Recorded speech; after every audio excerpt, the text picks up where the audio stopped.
Bonjour à tous, Monsieur Hamza, votre professeur de chimie. Bienvenue à cette vidéo capsule exam sur des exercices d'application sur la configuration électronique. Donc, exercice numéro 1. Parmi les propositions suivantes concernant les configurations électroniques des éléments suivants, lesquels sont exacts. Donc, on a quoi? On a l'atome osmium avec un numéro atomique Z qui est égal à 33, le CS55, le cuivre 29, le molybdène 42. Donc, pour savoir si l'item A est vrai ou faux, donc on va utiliser la règle de Kleshkovsky. Donc, comme je vous ai déjà dit, il faut apprendre par cœur à faire ce petit triangle en vert. Donc, on commence. Donc, on a un S2, après on a 2 S2, après 2 P6, 3 S2, 3 P6, 4 S2, 3D10, 4P3, donc on a respecté l'ordre. Maintenant, il faut juste additionner les électrons pour savoir si on a 33 électrons. Donc 6, 7, 8, 9, 10, 6, 7, 8, 9, 10, donc 20, plus 20, 30, plus 3, 33, donc l'item A est vrai.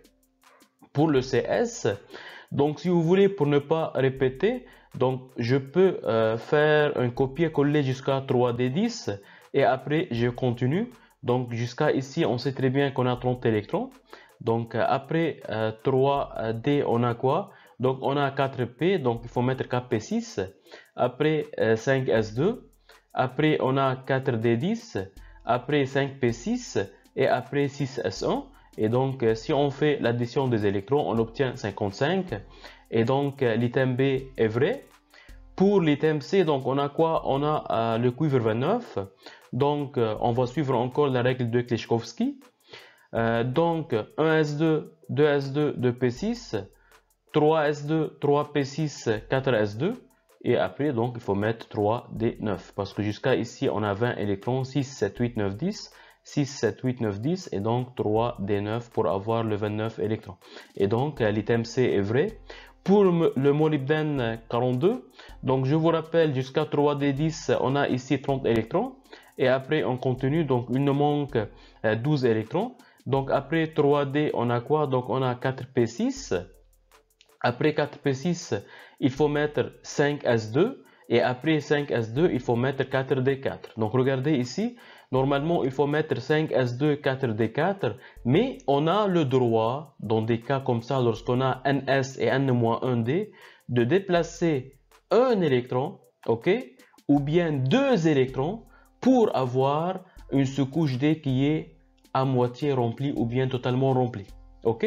Donc, c'est la même chose si je mets ici 5S2, 4D4. Mais pour les éléments avec une sous-couche D, j'ai le droit de faire le transfert d'un électron ou bien de deux électrons de la sous-couche S si la sous-couche D devient à moitié remplie ou bien totalement remplie. Ça, c'est hyper important à savoir. Et donc, l'item D est vrai. Et donc, le bilan de réponse, c'est A, B, C et D. Exercice numéro 2. Parmi les propositions suivantes concernant les éléments fluor F9 et le brome Br35, lesquels sont exacts. Donc, on a quoi? La configuration électronique de l'ion fluorure F- et un S2 de S2 de P4.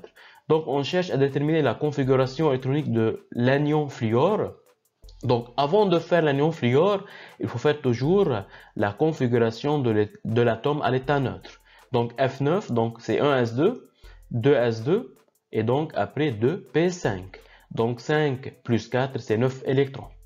Donc, ici, on parle de F-. Donc, F-, il a gagné un électron de plus. Donc, c'est comme si j'ai fait la configuration d'un atome avec 10 électrons. Et donc, dans ce cas-là, la configuration va être quoi? Va être 1S2, 2S2, 2P6. Et donc, l'item A est faux. Item B, la configuration électronique de l'ion fluorure F- et un S2, 2S2, 2P6. Donc, ça, c'est bon, on vient de le dire.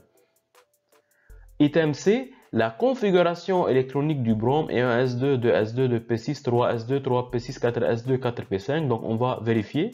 Déjà, on va vérifier l'ordre. Et si l'ordre est bon, on va additionner les électrons pour savoir si on tombe sur 35 ou pas. Donc, on vérifie l'ordre. Donc, on a un S, 2S, 2P, 3S, 3P, 4S. Et après 4S, on a quoi? On a 3D. Donc ici, il n'y a pas 3D. Donc je peux dire que l'item C est faux. Donc on va la corriger. Donc après 4S, il faut mettre 3D. Après 3D, il faut mettre 4P. Et donc on a mis 3D10, 4P5. Et si maintenant on fait l'addition des électrons, on obtient quoi? 6, 7, 8, 9, 10. 6, 7, 8, 9, 10. Plus 10, 30 électrons. Plus 5, c'est 35 électrons. Et donc l'item C est faux. Donc item D, ce sont des isotopes. Est-ce que le fluor F9 et le brom 35 ce sont des isotopes? Pas du tout. Pourquoi? Parce que la définition des isotopes, ce sont des atomes de même élément qui ont le même numéro atomique Z, mais le nombre de masse A qui est différent. Déjà, ici, ils n'ont pas le même numéro atomique Z, et donc l'item D est faux. L'item E est faux, bien sûr, et donc le bilan de réponse c'est B et D. Donc c'était tout pour cette vidéo. J'espère que cette vidéo vous a aidé et vous a plu. Merci de me laisser un petit commentaire et un pouce dans l'air pour nous supporter. Et n'oubliez pas de vous abonner à votre chaîne YouTube Coursup donnée par votre professeur Hamza pour ne pas louper les vidéos prochaines. Et surtout, croyez en vous parce que je crois en vous. On lâche rien, on croise les doigts. Ciao, à la prochaine.